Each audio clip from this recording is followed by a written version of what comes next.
ಒಂದು ಕಾಲದಲ್ಲಿ ಮಾಯಾ ಎಂಬ ಚಿಕ್ಕ ಹುಡುಗಿ ತನ್ನ ತಾಯಿಯ ಜೊತೆಗೆ ಹಳ್ಳಿಯಲ್ಲಿ ವಾಸಿಸುತ್ತಿದ್ದಳು.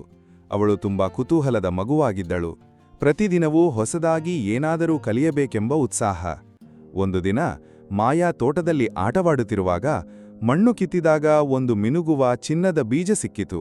ಅದು ಮಿನುಗುತ್ತಾ ತಕ್ಷಣ ಮಾತಾಡಿದಂತೆ ಆಯಿತು. ನನ್ನನ್ನ ನೆಟ್ಟು ನೀರಾಗಿ ಬೆಳೆಸಿದರೆ ನಿನಗ ಅದ್ಭುತ ಅನುಭವ ಸಿಗುತ್ತದೆ. ಮಾಯಾ ಕುತೂಹಲದಿಂದ ಬೀಜವನ್ನು ಪಾಚೆಯ ಹೊಂಡದ ಬಳಿ ನೆಟ್ಟು ನೀರಿಟ್ಟಳು.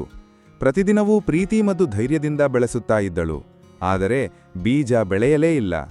ಪಕ್ಕದ ಹುಡುಗ ರಾಮು ತಮಾಷೆ ಮಾಡಿದ, ಚಿನ್ನದ ಬೀಜದಂತೆ ಅವು ನಾಟಕವೇ ಇರಬಹುದು. ಆದರೂ ಮಾಯಾ ವಿಶ್ವಾಸ ಕಳೆದುಕೊಳ್ಳದೆ ಮುಂದುವರೆದಳು. 7ನೇ ದಿನ ಬೇಟೆಯ ಸೂರ್ಯ ಬೆಳಿಗ್ಗೆ ಮಾಯಾ ಎದ್ದು ಬಂದು ನೋಡಿದರೆ ಅದು ಒಂದು ಸ್ಮಾಲ್ ಮ್ಯಾಜಿಕ್ ಟ್ರೀ ಆಗಿ ಬೆಳೆಯುತ್ತಿತ್ತು. ಆ ಮರದಿಂದ ಸಣ್ಣದೊಂದು ಬಾಗಿಲು ತೆರೆಯಿತು.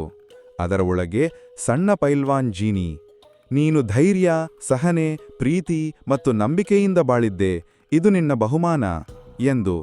ಜೀನಿ ಮಾಯಾಗೆ ಒಂದು ಸಣ್ಣ ಮ್ಯಾಜಿಕ್ ಪುಸ್ತಕ ಕೊಟ್ಟಿತು. ಅದರಲ್ಲಿ ದಿನಾ 1 ಬಾರಿ ಮಾತ್ರ ಒಂದು ಮ್ಯಾಜಿಕ್ ಟ್ರಿಕ್ ಕಲಿಯಬಹುದಾಗಿತ್ತು.